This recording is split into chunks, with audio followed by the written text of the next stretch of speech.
Hi everyone, ready for a clean magic trick? Let's unleash the power of Clean Eraser. There are plenty of different brands available on the market, but I'm using Mr. Clean. First, take it out of the package. Put it under water to wet it.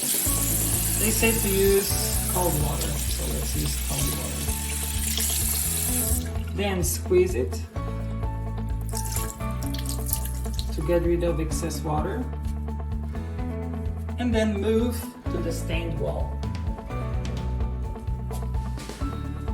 Scrub gently on a bigger chosen surface so that there are no stains and smudges. And voila! The stain is gone.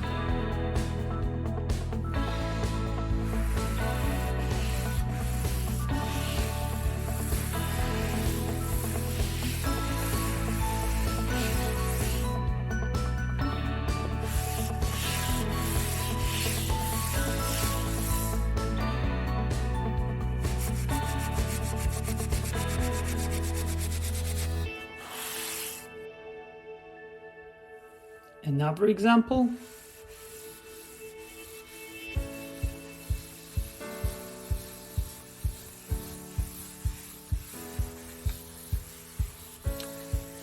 And voila! The stain is gone.